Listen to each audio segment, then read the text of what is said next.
नमस्कार दोस्तों, मैं एक बार पुनः आपके समक्ष उपस्थित हुआ हूं और आज का विषय है विवाह संस्कार। दोस्तों, 16 संस्कार की इस कड़ी में यह जो विवाह संस्कार है वह 15वें नंबर का संस्कार है। और आप जानते ही हैं कि विवाह संस्कार सभी संस्कारों में बहुत ही महत्वपूर्ण और लोकप्रिय है, क्योंकि इसी से संसार दिखाई पड़ रहा है, दुनिया दिखाई पड़ रही है। विवाह शब्द का अर्थ पहले जान लेना जरूरी है। विवाह कोई हंसी खेल नहीं है। विवाह को समझ कर ही विवाह करना चाहिए। विवाह के महत्व को जो बिना समझे केवल शारीरिक भोग के लिए यदि विवाह करता है तो वह कई अन्य अन्याय को और कई अन्य अधर्म को उपस्थित करता है, समाज को विकृत करता है, खंडित करता है। इसलिए विवाह शब्द का अर्थ है वि उपसर्ग पूर्वक वह धातु से बना हुआ विवाह है, अर्थात विशेष रूप से वहन करना। एक जीवन भर के बोझ को लेकर जीवन में अग्रसर होना विवाह कहलाता है। यह कोई सामान्य प्रक्रिया नहीं है। दोस्तों, आप एक चीज और इसमें समझ लें कि विवाह क्यों आवश्यक है। जैसे ही हम जन्म लेते हैं, धरती पर आते हैं, तो 3 प्रकार के ऋण हमारे ऊपर हो जाते हैं: पितृ ऋण, देव ऋण और ऋषि ऋण। तो देव ऋण हम पूजा पाठ यज्ञ आदि करके देव ऋण से मुक्ति पाते हैं। ऋषि ऋण ऋषियों के बनाए गए ग्रंथों का विधि पूर्वक अध्ययन करते हैं और उनके बताए गए नियम के अनुसार जीवन में हम चलते हैं। तो इस प्रकार से ऋषियों के ऋण से हम ऋण होते हैं। उसी प्रकार पितृ ऋण अपने पूर्वजों को संतुष्ट करना, पूर्वजों को पिंडदान देना, पूर्वजों की सेवा करना, पूर्वजों की भक्ति करना।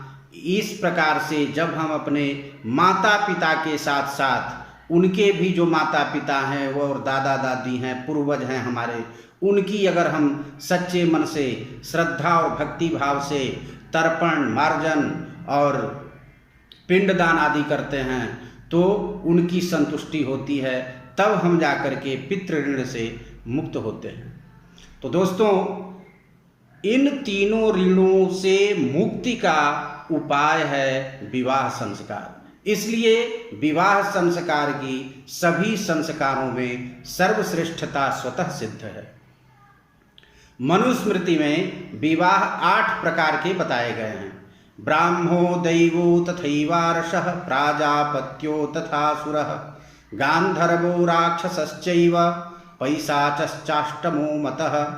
अर्थात सबसे 1 नंबर पर ब्राह्म विवाह, दूसरा दैव विवाह, तीसरा आर्ष विवाह, चौथा प्राजापत्य विवाह और 5वां असुर विवाह, 6ठा राक्षस विवाह, 7वां गांधर्व विवाह और 8वां पैशाच विवाह। ये उत्तरोत्तर क्रम से श्रेष्ठ बताए गए हैं। तो इन सभी 8 विवाहों में सर्वश्रेष्ठ ब्राह्म विवाह है। ब्राह्म विवाह ही सर्वश्रेष्ठ क्यों है? क्योंकि इस ब्राह्म विवाह में सभी जो अन्य विवाह हैं इनकी समाहिता है। सभी विवाह इसमें समाहित है। और इसके अतिरिक्त ब्राह्म विवाह इसलिए श्रेष्ठ है कि दुनिया में जितने भी वर्ग हैं, जितने भी जाति हैं, इन सबकी सहभागिता होती है। जैसे जब आप विवाह करते हैं तो विवाह में एक ब्राह्मण की आवश्यकता होती है, तो ब्राह्मण की सहभागिता हो गई। घड़े की आवश्यकता होती है, कलश, तो कुंभकार, उसका दिया, उसका ढकनी लेना पड़ता है। और जो बैंड बाजे आते हैं तो वहाँ पर हरिजन, उनका भी पदार्पण हो गया। और जो सुपली मौनी होती है या फिर बंस जो लेते हैं, बांस, तो वो कहाँ से लेते हैं? वह डोम से लेते हैं, तो उनका भी उसमें समायोजन है। जो महतो कोयरी होते हैं उनसे हम हल्दी लेते हैं, तो उनकी भी सहभागिता हो जाती है। जो बकुली बनाते हैं, पीढ़ा बनाते हैं, तो इस प्रकार से जो बढ़ई हैं उनकी भी सहभागिता हो जाती है।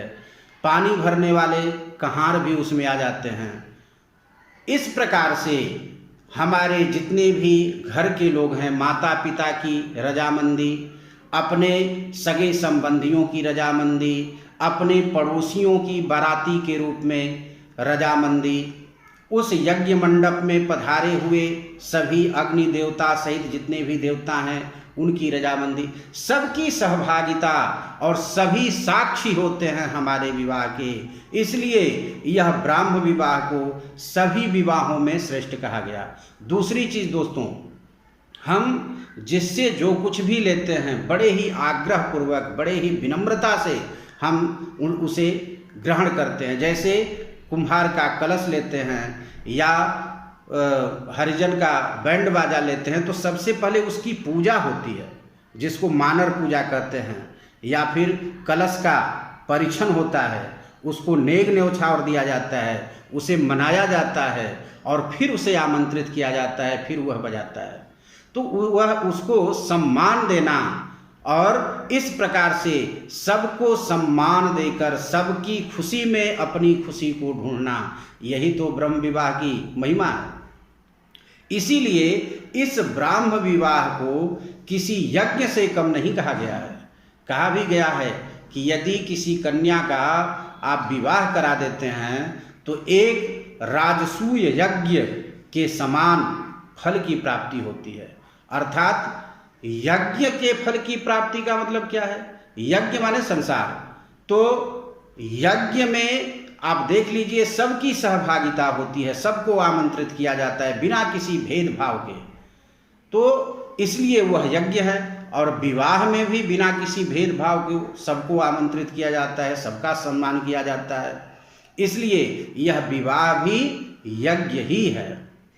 तो हमारी यह जो वंश परंपरा है आगे भी बढ़ती रहे, अनवच्छिन्न परंपरा से चलती रहे, और जो देव ऋण है, पितृ ऋण है, ऋषि ऋण है, इनका उद्धार होता रहे और हमारे बाद भी यह परंपरा टूटे नहीं। देवताओं का पूजन निरंतर होता रहे, पितरों का तर्पण श्राद्ध निरंतर होता रहे, और ऋषियों का जो ग्रंथ है, वेद पुराण उपनिषद, वेद वेदांग आदि, उनका नियमित पाठ होता रहे, यह परंपरा अनवच्छिन्न चलती रहे।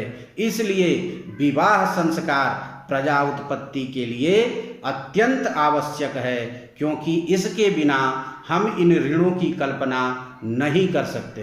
तो दोस्तों, इस विवाह की कड़ी में अन्य कई भी चीज़ें आएंगी, मैं उसको क्रमशः आपके सामने एक एक विषय को उपस्थित करता जाऊंगा, क्योंकि यह जो विवाह संस्कार है यह थोड़ा लंबा चलेंगे, इसमें कई एपिसोड होंगे।